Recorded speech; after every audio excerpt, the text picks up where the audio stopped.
Bonjour et bienvenue sur une nouvelle vidéo sur ma chaîne YouTube, la chaîne du Fruitien. Le Fruitien, c'est moi, Alexandre. Bonne année à tous. Petite vidéo très rapide aujourd'hui.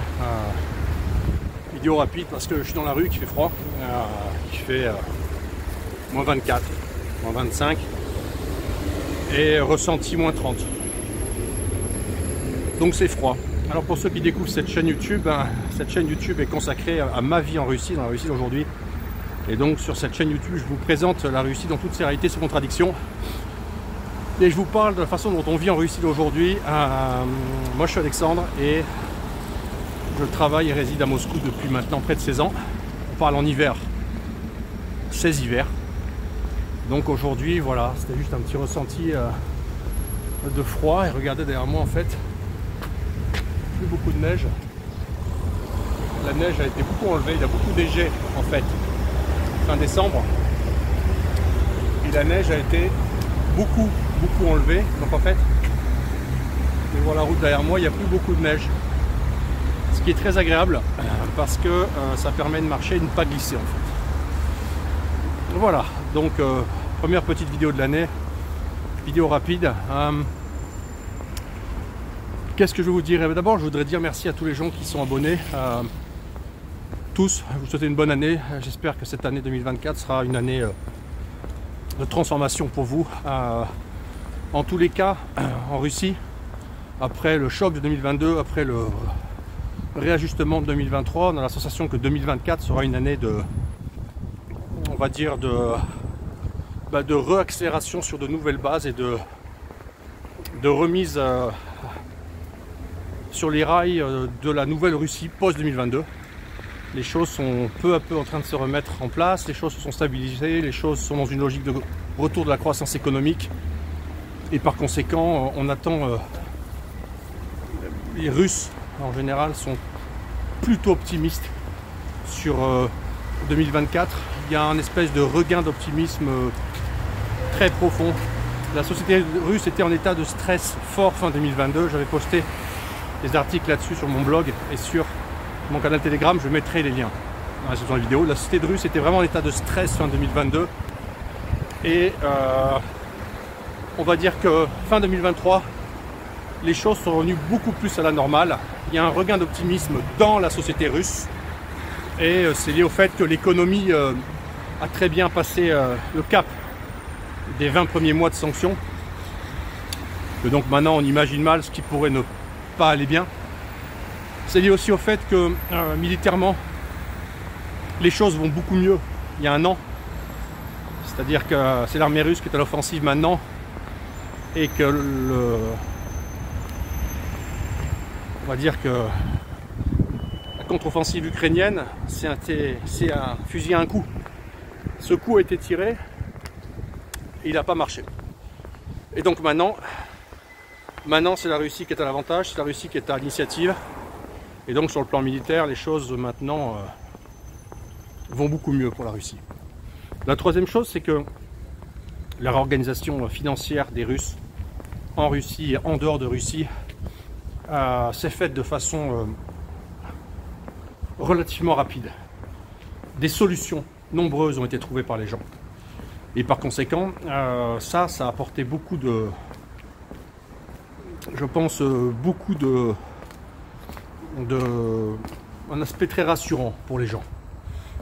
La quatrième chose, c'est que il y a de plus en plus de vols en fait de Russie vers d'autres pays.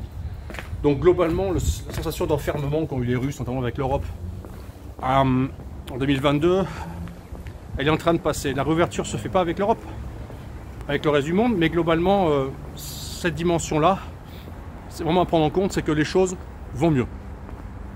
Un autre point aussi, c'est que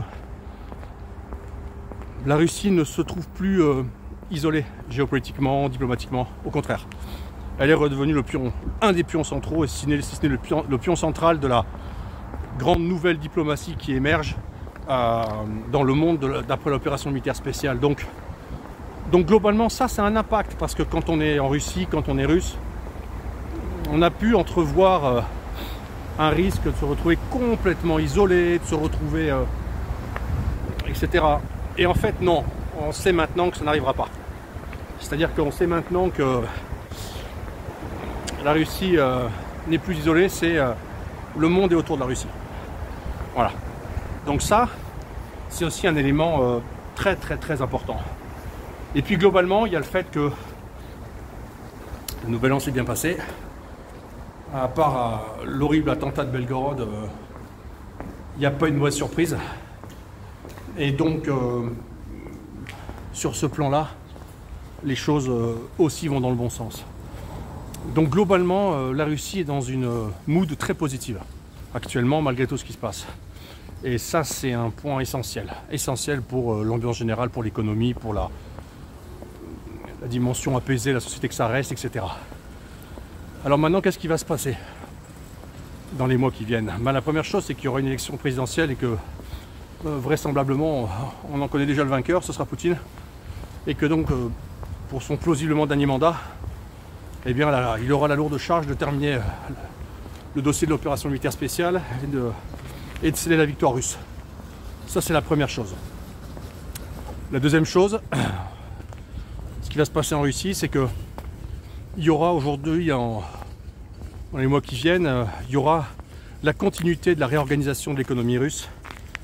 Là, c'est la continuité de la réorganisation de l'économie russe dans les nouvelles réalités dans lesquelles elle se trouve. C'est-à-dire qu'en fait, bah oui, le commerce avec l'Occident est à l'arrêt, est réduit et les flux sont réorganisés ailleurs, notamment en Asie.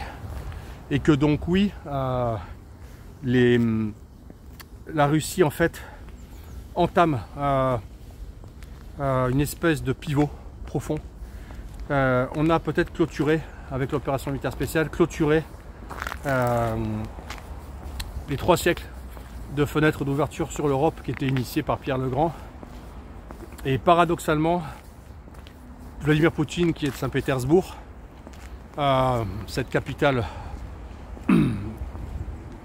russe européenne, paradoxalement, c'est lui qui, par l'opération militaire spéciale, va clôturer ce voyage de la Russie vers l'Europe et va plausiblement faire en sorte que la Russie initie tout simplement son voyage vers l'Asie.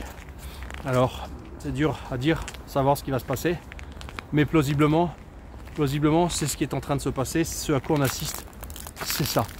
C'est que la Russie va, comme disait Vladislav Surkov, affirmer sa solitude géopolitique, mais qu'en tous les cas, le voyage vers l'Occident, c'est terminé.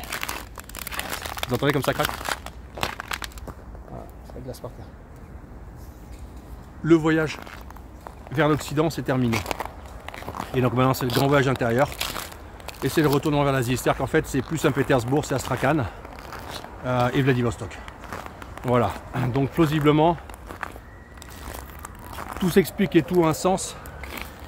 Et les projets incroyables autour de la ville de Vladivostok de faire en fait un nouveau Vladivostok 2 fois plus grand, eh bien ce sont des projets qui accompagnent cette grande transition, ce pivot en fait de la Russie vers l'Asie et vers l'Eurasie.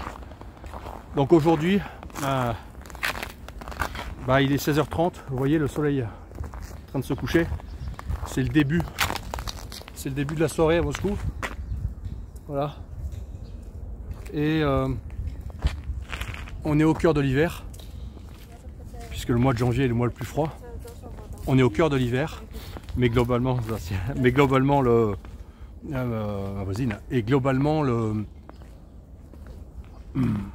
on a traversé 2023 et on rentre sur 2024 en Russie avec une sensation incroyable.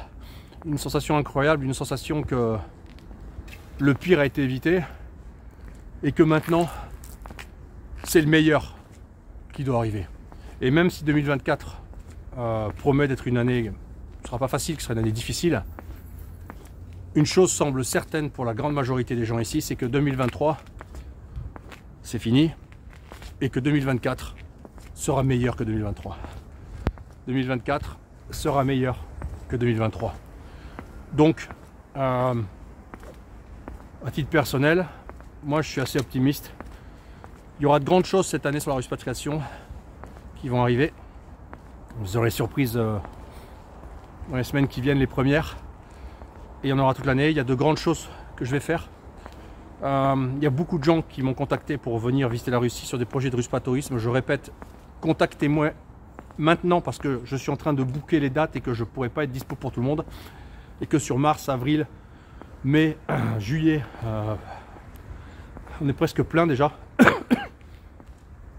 Donc il faut, si vous avez un projet de venir visiter la Russie, que vous souhaitez que je vous accompagne, il faut réserver le plus tôt possible. Je suis désolé, mais malheureusement, c'est comme ça.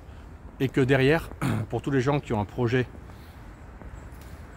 Russie, tous les gens qui m'ont écrit un jour en me disant oui, je voudrais me expatrier, je voudrais suivre ça, je comprends, mais on ne peut pas le faire comme ça par mail. Il faut se parler. Il faut que je comprenne votre profil. Il faut que je comprenne votre parcours.